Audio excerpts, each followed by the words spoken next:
नमस्कार, स्वागत है आपका न्यूज बाइस्कोप में। मैं हूं आसिया। नीतीश और सरयू राय की मुलाकात के अब कई सियासी मायने निकाले जा रहे हैं। झारखंड में अब चुनावी बिगुल बजने ही वाला है। तमाम पार्टियां अपने अपने तरीके से तैयारी कर रही हैं और दांव पेच भी लगाए जा रहे हैं। इन सब के बीच सरयू राय पहुंचते हैं बिहार और बिहार के मुख्यमंत्री नीतीश कुमार से उनकी मुलाकात होती है। अब इस मुलाकात के बहुत सारे सियासी मायने हैं। क्या जदयू के साथ हो जाएंगे सरयू राय, तो उससे झारखंड और बिहार की राजनीति पर क्या असर पड़ेगा? यहाँ किस पार्टी के लिए खतरा है? झारखंड में सरयू राय की अगर एंट्री होती है जदयू में, चूंकि अब जदयू एनडीए का हिस्सा है, तो एनडीए में रहने के वजह से झारखंड में भी सीट शेयरिंग में हिस्सेदारी होगी नीतीश कुमार की पार्टी की।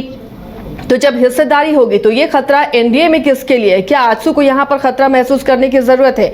बिहार में देखें तो बिहार में अगर सरयू राय की एंट्री होती है, उनकी पार्टी अलायंस करती है नीतीश कुमार के साथ या वो मर्ज करते हैं अपनी पार्टी को, तो वहां पर किस तरह इसका असर पड़ेगा, इसे समझने की हम कोशिश करेंगे। हमारे साथ बिहार संपादक इसके राजीव जुड़े हुए हैं और रांची से हमारे साथ वरिष्ठ सहयोगी राकेश रंजन जुड़े हुए हैं। रंजन जी, इस मुलाकात के क्या क्या सियासी मायने दोनों राज्यों में निकाले जा सकते हैं? देखिए, बिहार में जो सरयू राय की पार्टी है बीजेएम, उनका अस्तित्व कुछ उस तरह का नहीं है या उसकी पहचान कुछ नहीं है। तो इसलिए सरयू राय बिहार में नीतीश कुमार को फायदा बहुत पहुंचा पाएंगे, इसमें मुझे संदेह दिखता है।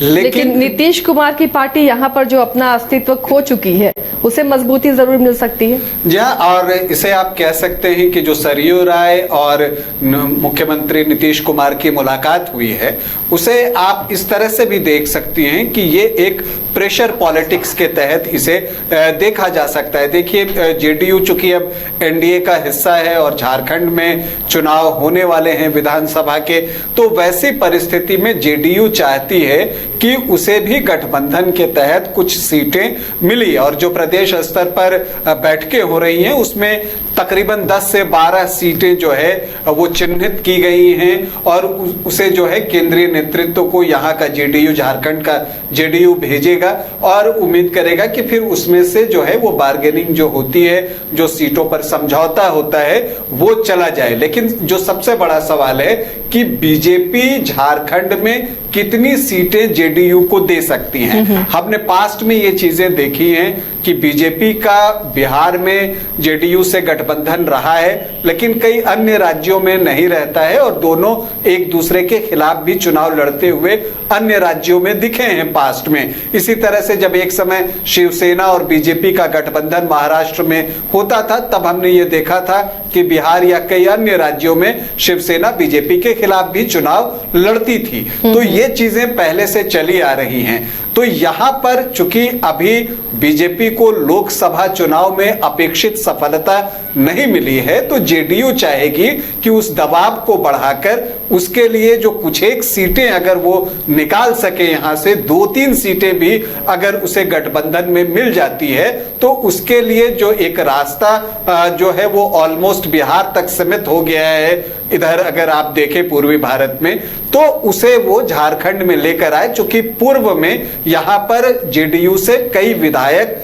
रहे हैं। तो वैसी परिस्थिति में वो कुछ सीटों की डिमांड जो है अपनी पूरी करवाना चाहता है। उस कड़ी में सरयू राय जो हैं, उनके लिए एक आप कह सकते हैं कि प्रेशर बनाने में सहयोगी साबित हो सकते हैं। दूसरी तरफ सरयू राय की अपनी इच्छा है, उनके लिए जो जमशेदपुर पूर्वी का सीट है वो बहुत महत्वपूर्ण है, क्योंकि वो सीट बदल नहीं सकते, क्योंकि जिस तरह से वो जो अभी राज्यपाल हैं उड़ीसा के रघुवर दास, उनके खिलाफ लड़ने के लिए पिछली बार वो गए थे, तब वो मुख्यमंत्री थे रघुवर दास और उन्होंने उन्हें शिकस्त दी थी एक चुनौती देते हुए। तो अब वहां से वापसी जो है उनके ऊपर कई सवाल खड़े कर देंगे, तो इसलिए वो जमशेदपुर पूर्वी से ही चुनाव लड़ना चाहेंगे और वहां पर जो इस बार की लड़ाई होगी वो पिछली बार से अलग होगी। तो ऐसी परिस्थिति में उनके लिए भी सुगम रास्ता यह हो सकता है कि जेडीयू और बीजेपी का गठबंधन हो जाए। उस गठबंधन के तहत जमशेदपुर पूर्वी की सीट जो है वो जेडीयू को मिल जाए और जेडीयू अपने गठबंधन सहयोगी जो बीजेएम, जो कि सरयू राय की पार्टी है, उनको वो सीट दे दे और सरयू राय वहां से विधायक बन जाए। तो ये एक संभावना जो है वो दिख रही है। चलिए, राजीव जी भी जुड़े हुए हैं पटना से। बिहार में क्या संभावनाएं दिख रही हैं, क्या सियासी समीकरण बनता हुआ वहां इस मुलाकात का देख रहे हैं? नहीं, देखिए, बड़ी अच्छी मुलाकात के बाद किसी लेकिन सही एक्सपर्ट बीजेपी को ही बोले जो महसूस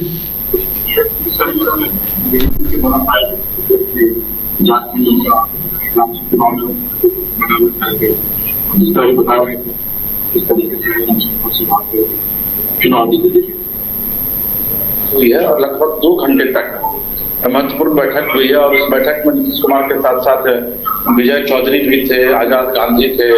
विजय चौधरी नीतीश कुमार के काफी करीबी माने जाते हैं। बाकी सरयू राय ने विधिवत एक्सपर्ट किया है, लेकिन मुझे नहीं लगता है कि जेडीयू की तरफ से इसको लेकर के अभी तक न तो किस तरीके का ट्वीट किया गया और न कोई बयान दी गई है। बल्कि अभी मैं सुबह में कुछ नेताओं से बात कर रहा था, जेडीयू के नेताओं से मेरी बातचीत हो रही थी, तो उन्होंने सीधे से इनकार कर दिया कि बीजेपी का साथ छोड़ करके नीतीश कुमार जो है वो सरयू राय के साथ जाएंगे। ऐसा कहीं भी संभव नहीं है। हाँ, एक निश्चित तौर पर सरयू राय की तरफ से एक प्रेशर बनाने की कोशिश जो है वो जरूर की जा रही है, ताकि बीजेपी को यह लगे कि नहीं भाई, सरयू राय की आज की तारीख में भी काफी महत्ता जो है वो झारखंड के चुनाव में है। हालांकि नीतीश कुमार के साथ सरयू राय का रिश्ता जो है वो काफी पुराना रहा है। और आपको याद होगा कि जो ये चारा घोटाले में जो लालू प्रसाद यादव को सजा याफ्ता है, विजिबल सबसे पहले पूरे इस मामले को जो उठाया था तो वो सरयू राय ही थे और नरेंद्र सिंह के साथ मिलकर सरयू राय ने इस पूरे मामले को उठाया था। तो सरयू राय की एक बड़ी अच्छी जो है वो बॉन्डिंग नीतीश कुमार के साथ शुरू से रही है। और यही वजह है कि वो जब मिलने आए हैं तो लगातार मीडिया में प्रयासों का एक दौर जो है वह चल पड़ा है कि भाई जेडीयू के साथ जो है वो झारखंड में और सरयू राय लड़ रहे हैं। संकेत भी दीजिए किस तरीके का कोई भी संकेत बिहार में की तरफ से नहीं किया गया है। मुझे नहीं लगता कि दिया गया।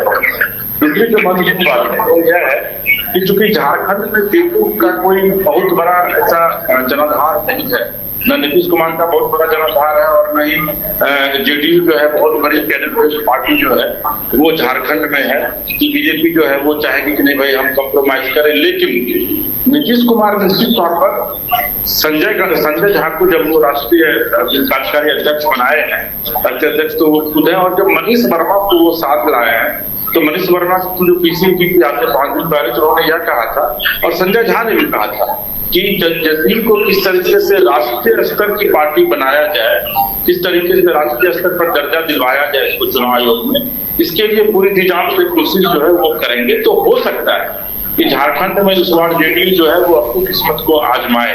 हालांकि ये कहीं से भी चर्चा नहीं है कि सरयू राय नीतीश कुमार के बुलावे पर आए हुए थे या फिर कोई इस तरीके की स्ट्रेटेजी बनाई जा रही है।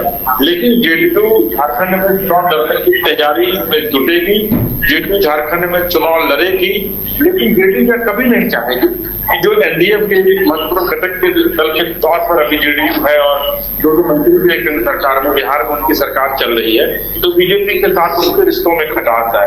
हो सकता है कि वो इस तरीके की बातें करके बीजेपी के साथ बार्गेन करें कि नहीं देखिए भाई, हम झारखंड में हम भी चुनाव लड़ेंगे तो हमको कम से कम आप 4 सीट वहां पर 5 सीट दे दीजिए। और हो सकता है कि ऐसी स्थिति में बीजेपी को भी यहाँ लगे, क्योंकि जहां तक मेरी जानकारी, हालांकि मैं झारखंड की राजनीति को बहुत ज्यादा नहीं समझता हूँ, लेकिन जहां तक मैं समझता हूँ उसके मुताबिक जो पटेल जो जाति है जिसको कि हम लोग कुर्मी कहते हैं, उसकी आवाज में कुछ है झारखंड के कुछ इलाकों में जो है उसकी आवाज है, जो कि नीतीश कुमार को अपना नेता मानते हैं। झारखंड भी बिहार का जो तमिलनाडु को हुआ करता था, तो हो सकता है कि ये बीजेपी को लगे कि नहीं भाई, अगर जेडीयू के साथ अगर हम मिलकर चुनाव लड़ते हैं और हमारा अगर वोट परसेंट 2-3% भी बढ़ जाता है झारखंड में, तो निश्चित तौर पर बीजेपी कभी नहीं चाहेगी कि वो जेडीयू के साथ तालमेल नहीं करे। लेकिन ये मुझे लगता है कि अभी थोड़ा सा अभी इस पूरे मामले को लेकर के सिर्फ एक सरयू राय के ही अगर ट्वीट की हम लोग सिर्फ बात करें, इसके अलावा और कहीं इस पूरे मामले को लेकर के पॉलिटिकली कम से कम चर्चा नहीं है और जेडीयू में चर्चा नहीं है। लेकिन इतना तय है कि कि सरयू राय ने अपने ट्वीट के माध्यम से निश्चित तौर पर एक बीजेपी पर दबाव बनाने की कोशिश की, या हो सकता है कि जेडीयू एक दबाव बनवाने की कोशिश कर रही हो सरयू राय के माध्यम से बीजेपी के ऊपर कि भाई अब अगर आपको झारखंड में चुनाव लड़ना है तो निश्चित तौर पर आपको जेडीयू को भी कुछ ना कुछ सीटें देनी पड़ेगी। जी आसिया जी। चलिए, तो जदयू भी झारखंड में अपना फायदा देख रहा है और शायद इस वजह से ये एंट्री करवाई जा रही है। ये भी हो सकता है कि बीजेपी भी चाहती कि सीधे सरयू बीजेपी ना आए, लेकिन एनडीए फोल्डर में वो रहे, भले ही वो वाया जेडीयू आए। क्या लगता है रंजन जी, ये तमाम समीकरण देखे जा रहे हैं, क्या यहाँ कुर्मी महतो वोट को साधने की एक बार फिर से कोशिश है? अगर सरयू राय नीतीश की पार्टी से चुनाव लड़ते हैं यहाँ, तो नीतीश भी इस बार्गेन की कंडीशन में होंगे, जदयू कंडीशन में होगी एनडीए फोल्डर से बीजेपी से कि उसे ज्यादा सीटें यहाँ मिले। देखिए, मुझे लगता है कि अगर जेडीयू प्रेशर पॉलिटिक्स करना चाहे तो उन्हें सरयू राय की बहुत जरूरत नहीं पड़ेगी। जैसा राजीव जी भी बता रहे थे और कुर्मी वोटर्स को लेकर चर्चा हुई, तो सरयू राय उस वोटर्स में उतनी पैठ जो है उनकी नहीं है, तो वो वहां पर जो है उस तरह से कोई फायदा जेडीयू को पहुंचा नहीं सकते। और दूसरी बात यह है कि अगर आप पिछले कुछ दिनों में सरयू राय के बयानों को देखें और जो उनके रिश्ते रहे हैं बीजेपी से, खास करके आप लोकसभा चुनाव से लेकर अभी तक देखें तो वो रिश्ते बहुत मधुर नहीं कहे जा सकते। और वो चाहे आप धनबाद में ढुल्लू महतो के खिलाफ उनके बयानों की बात कर लें, जमशेदपुर में जो पूर्व मुख्यमंत्री झारखंड के रहे उनके खिलाफ जो उनकी बयानबाजियां हुई, और इन सब के बीच जो है उनकी सीएम हेमंत सोरेन से भी मुलाकात हुई और उनसे मुलाकात करने के बाद वो नीतीश कुमार से मुलाकात करने के लिए गए। तो इसके राजनीतिक मायने तो तलाशे जा रहे हैं कि इसका क्या अर्थ है। लेकिन अगर आप सरयू राय को देखें और उनके हाल के दिनों में जो एक्स पर उन्होंने पोस्ट किए हैं उन सारी चीजों को देखें तो वो दोनों तरफ हमलावर दिखे हैं। मतलब वो एक बैलेंस दिखाने की कोशिश कर रहे हैं। वो बीजेपी पर भी हमलावर हैं और साथ ही साथ जो है वो स्थानीय सरकार पर भी जो है वो हमलावर हैं। लेकिन इन सब के बीच जो उनके आक्रमण हो रहे हैं वो पार्टी से ज्यादा व्यक्तियों पर हो रहे हैं। चाहे आप जमशेदपुर से जो मंत्री हैं उनके ऊपर उनके बयानों को देख लें, उसकी वजह से वो हमलावर आपको कई बार दिखेंगे राज्य सरकार पर। तो दूसरी तरफ आप ढुल्लू महतो के बहाने वो जो है बीजेपी पर डायरेक्ट हमला नहीं करके वो व्यक्ति पर हमला करते हुए कई बार जो है वो दिखते हैं। तो ये सारी चीजें हैं। और देखिए उन्होंने अभी 7 घंटे पहले एक ट्वीट उनका मैं देख रहा हूं कि बहुत दिनों बाद पाकुड़ आना हुआ, संथाल परगना में रेलवे को सर्वाधिक राजस्व देने वाला यह क्षेत्र रेल यात्री सुविधाओं से वंचित है। तो यहां पर आपको लगता है कि अगर रेल सुविधाओं से वंचित है तो इसके लिए जिम्मेदार कौन है? केंद्र सरकार, क्योंकि रेलवे उसी के पास है। लेकिन इसी में वो आगे लिखते हैं कि अवैध पत्थर खनन इस क्षेत्र में बढ़ा है। तो अब ये हमलावर है। तो ये जो है एक वो बैलेंस ढूंढ रहे हैं और इसीलिए उनकी मुलाकात जो है हेमंत सोरेन से भी हुई थी। और आप अगर देखें उनका एक पोस्ट अगर हम पीछे देखने जाएं तो वहां देखते हैं कि जब वो मुख्यमंत्री के रूप में फिर से शपथ लेते हैं हेमंत सोरेन, तो वहां वो उन्हें बधाई देते हुए जो है वो दिखते हैं और वहां पर उनकी तारीफ करते दिखते हैं उनके पहले कार्यकाल की। लेकिन आप देखें कि फिर उसके बाद उन्हीं के मंत्री के ऊपर वो बरसते हुए भी दिखते हैं। तो ये जो है सरयू राय के पॉलिटिक्स का एक तरीका है। अब उन्हें जो है झारखंड की राजनीति का चाणक्य कहा जाता है। उनकी रणनीति क्या होती है ये समझना आसान नहीं होता और फिलहाल हम लोग भी समझने की कोशिश कर रहे हैं कि इसके जरिए जो है वो हासिल करना क्या चाहते हैं। क्या सिर्फ जमशेदपुर पूर्वी की सीट या उनकी नजर और आगे तक है। अब इस कड़ी में चूंकि कुर्मी वोटर्स की बात हुई है और राजीव जी ने जैसा बताया कि नीतीश कुमार का कुर्मी वोटर्स के ऊपर जो एक पकड़ झारखंड के भी कुछ क्षेत्रों में है, तो अब एक सवाल ये उठता है कि चूंकि हमने देखा है कि बीजेपी और जेडीयू कई बार विधानसभा के चुनाव अलग होकर भी लड़ते हैं, तो क्या ऐसी परिस्थिति में जिस क्षेत्र की बात राजीव जी कर रहे हैं, गिरिडीह के आसपास के इलाके की बात, तो क्या वहां पर जयराम महतो को भी जो है नीतीश कुमार अपने साथ जोड़कर ये चुनाव लड़ना चाहेंगे या बीजेपी जयराम को काउंटर करने के उद्देश्य से चूंकि जयराम फैक्टर को नलिफाई किया जा सके, इस वजह से नीतीश कुमार के साथ एक गठबंधन करे और गिरिडीह में 1 या 2 विधानसभा की सीट जो है वो उन्हें दे दी जाए। क्योंकि देखिए ये भी देखना है कि गिरिडीह में आजसू की पकड़ भी अच्छी है, चाहे आप गोमिया की बात कर लीजिए या डुमरी की बात कर लीजिए। डुमरे से तो लंबोदर महतो, जो ये माफ कीजिएगा, गोमिया से तो लंबोदर महतो विधायक भी हैं, डुमरी में भी आजसू का प्रदर्शन बेहतर रहा है। आप जेडीयू मांडू सीट की बात कर रहा है, 2005 में खीरू महतो जो है वहां से विधायक रहे हैं और ये भी चर्चा में है कि वो अपने बेटे को वहां से लड़वाना चाहते हैं, क्योंकि जो बीजेपी के सिटिंग एमएलए थे वो तो अब कांग्रेस में है, जेपी भाई पटेल। तो ऐसी परिस्थिति में वो सीट खाली हो रही है तो जेडीयू वहां अपना दावा ठोके। लेकिन देखिए वहां आजसू दूसरे नंबर पर था, तो मुझे लगता है कि आजसू उस सीट पर क्लेम करेगा और बीजेपी झारखंड विधानसभा चुनाव में कम से कम ये नहीं चाहेगी कि आजसू के साथ कोई खटपट हो। इसलिए आप देखेंगे कि आजसू सुप्रीमो सुदेश महतो से रेगुलर टच में बीजेपी के नेतागण, जो कि ऊपर के नेतागण हैं, वो उनके टच में हैं, रेगुलर हैं। जो भी प्रभारी आते हैं, चाहे वो चुनाव प्रभारी हो या यहाँ के प्रभारी हो, उनकी बातचीत होते रहती है, सुदेश महतो से जाकर मुलाकात होती है। तो बीजेपी आजसू को इस बार किसी हाल में मुझे नहीं लगता कि वो छोड़ना चाहेगी। लेकिन हाँ, ये हो सकता है कि जैसे एक बाघमारा की सीट है, वो ढोलू महतो के नाम था, लेकिन उस सीट पर कई बार जेडीयू का कब्जा रहा है। जलेश्वर महतो जब जेडीयू में थे, बल्कि वो समता पार्टी में जब थे, उनका नीतीश कुमार के साथ बहुत पुराना रिश्ता है। अब ये अलग बात है कि वो कांग्रेस पार्टी में हैं, लेकिन जब वो समता पार्टी से वहां विधायक रहे, जेडीयू से विधायक रहे, तो जेडीयू वो सीट जो है, बाघमारा की सीट जो है, वो मांग सकता है कि वो आप हमें दे दीजिए। ठीक है, जलेश्वर महतो कैंडिडेट ना हो, मान लीजिए वो कांग्रेस से लड़े, तो किसी और कैंडिडेट के नाम पर जो है वो सीट मांगी जा सकती है। तो मुझे लगता है कि जेडीयू की कोशिश यही है कि कम से कम 1-2 सीटों पर, क्योंकि इस बार एनडीए का कुनबा आपको झारखंड में भी बड़ा दिखेगा। बीजेपी आजसू, देखिए एनसीपी ने गठबंधन किया है, मुझे लगता है हुसैनाबाद की सीट वो चाहेगी, हालांकि उस पर आजसू भी जो है अपना दावा ठोकता है। और फिर अब जो है जेडीयू जो है वो कोशिश कर रहा है और वो एक प्रेशर पॉलिटिक्स बनाने की भी उसकी कोशिश है। तो इसलिए इस बार का जो चुनाव झारखंड में होगा वो बहुत दिलचस्प होगा। बिल्कुल राजीव जी, इससे इत्तेफाक जरूर रखते होंगे कि झारखंड जदयू में खीरू महतो को छोड़ दें तो कोई बड़ा चेहरा नहीं है। अगर सरयू राय जदयू के साथ होते हैं या जदयू में शामिल होते हैं, जो भी बातें हो, तो एक बड़ा जनाधार मिल सकता है, क्योंकि कद्दावर नेता है सरयू राय झारखंड की राजनीति में, से इनकार नहीं किया जा सकता। तो जदयू अपने आप को झारखंड में मजबूत करने के लिए भी सरयू राय की जरूरत दिख रही होगी। देखिए, जो किया है, जो सबसे पंक्ति है, उस पंक्ति पर ध्यान देने की आवश्यकता। उन्होंने लिखा है कि इस औपचारिक बातों पर जदयू जो है, जदयू नेतृत्व जो है वो ध्यान देगा। यानी कि चुनाव से जुड़ी हुई स्थिति, निश्चित तौर पर चुनाव से संदर्भित बातें हुई हैं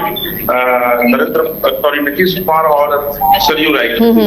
दूसरी जो महत्वपूर्ण बातें हुई नहीं है, तो दिखाया जा सकता है। यानी कि जेडीयू और सरयू राय झारखंड के विधानसभा चुनाव में साथ आएंगे, इससे इनकार अब नहीं किया जा सकता है। जो अंतिम पंक्ति है औपचारिकताओं पर ध्यान से अगर आप देखेंगे तो ये पता चल जाएगा। दूसरी जो महत्वपूर्ण बात है, देखिए ये भी कहा जा रहा है कि भाजपा जो जो पार्टी है, जदयू और भाजपा, इसका हो सकता है कि अलायंस और बाद में इस तरीके से और भी कई पार्टियों का अलायंस होगा। इसलिए होगा क्योंकि आप देखिए कि एनडीए में पहली बार अलायंस को काफी इंपॉर्टेंस दिया है नरेंद्र मोदी ने, और जब पूरे अलायंस को साथ में करके वो चुनाव लड़े तो 240 का आंकड़ा बीजेपी और कुल मिलाकर का आंकड़ा वो पार छू नहीं पाए नरेंद्र मोदी। ऐसी स्थिति में झारखंड में एक बड़ी चुनौती जो है वो सीधे तौर पर अब बीजेपी को हेमंत सोरेन, और ऐसी स्थिति में निश्चित तौर पर बीजेपी क्या चाहेगी, अगर ऐसा कॉम्बिनेशन बनता है, अगर जेडीयू अगर सरयू राय के साथ मिलकर के लड़ने की वहां घोषणा करती है, बीजेपी से अगर वो सीट बन, तो हो सकता है कि बीजेपी यह चाहे कि नहीं भाई, हम पहले तो अलायंस है कुमार बिहार में, और हम क्यों नहीं झारखंड के साथ हो जाए। और अगर जो उनकी जो पार्टी है सरयू राय, भाजमो, पर सरयू राय के अपना एक प्रभाव जो है वो झारखंड में हुआ करता था।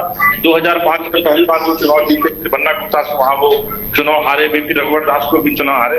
तो बीजेपी, सरयू राय बीजेपी के पुराने नेता है, तो निश्चित तौर पर बीजेपी भी चाहेगी सरयू राय के माध्यम से, जेडीयू के माध्यम से ही सही, लेकिन सरयू राय के आने के बाद हो सकता है वोट का ग्राफ जो है वो बढ़े बीजेपी का। तो अब बीजेपी जो है मुझे नहीं लगता है लोकसभा चुनाव के बाद जो अभी भी जो चुनाव हुआ है 13 विधानसभा की सीटों पर आती है, आप देखिए उसमें एनडीए की स्थिति बहुत अच्छी नहीं है, मात्र 13 में से 2 सीटें जीती। तो अब ऐसी स्थिति में एनडीए यह चाहेगा कि उनका जो एलाय पार्टनर है वो तो साथ उनके रहेगी, कोई साथ छोड़े नहीं, बल्कि और भी कुछ नए पार्टनर को वो साथ लेकर के आए, ताकि आने वाला जो विधानसभा चुनाव, चाहे वो झारखंड में हो, चाहे वो महाराष्ट्र में हो, चाहे वो हरियाणा में हो, वहां के चुनाव को वो जीत सके। तो मुझे लगता है कि इस तरीके से मुलाकात हुई है नीतीश कुमार के साथ, और नीतीश कुमार किस तरीके से उनकी लॉयल्टी नरेंद्र मोदी के प्रति है, उन्होंने कई बार सार्वजनिक रूप से यह कहा कि मैं अब आपका साथ जो है वो कभी छोड़ नहीं सकता। तो ऐसी स्थिति में हो सकता है नीतीश कुमार के माध्यम से बीजेपी तक पहुंचे, या फिर नीतीश कुमार सरयू राय को बीजेपी तक एक बार फिर से पहुंचा है, क्योंकि राजनीतिक संभावनाओं का खेल है, राजनीति में हमेशा संभावनाएं जो है वो बनी रहती है। तो इसलिए मुझे लगता है कि निश्चित तौर पर जो नीतीश कुमार की जो पहल है या फिर सरयू राय की जो पहल है वो झारखंड में आने वाले दिनों में वो एक सेप लेगा, और हो सकता है कि नीतीश कुमार के बहाने ही सही नीतीश कुमार भी झारखंड में एनडीए के फिर से वो सहयोगी वहां पर बने हाथ लड़के, और हो सकता है कि सहयोगी के तौर पर नीतीश कुमार को भी झारखंड में साथ ले आए। जी चलिए, तो राजनीति संभावनाओं का खेल है और कुछ भी हो सकता है। फिलहाल अभी नजदीकी तो पहले से थी सरयू राय की नीतीश कुमार से, लेकिन इन मुलाकातों के कई सियासी मायने निकाले जा रहे हैं, क्योंकि झारखंड में भी विधानसभा का चुनाव बेहद नजदीक है, अगले साल बिहार में भी चुनाव होने हैं। तो ये मुलाकातों का दौर अभी चलता रहेगा, और जब चुनाव नजदीक आएंगे तो इसका परिणाम भी सामने नजर आने लगेगा कि क्यों और किस लिए ये मुलाकात हो रही थी, और उससे क्या फायदा किसका बनता हुआ नजर आ रहा है। बहुत बहुत शुक्रिया इसके राजीव आपका, रंजन जी आपका भी इस तमाम चर्चा में शामिल होने के लिए। तो फिलहाल इतना ही, लेकिन खबरों के लिए आप देखते रहिए न्यूज़ 22 को।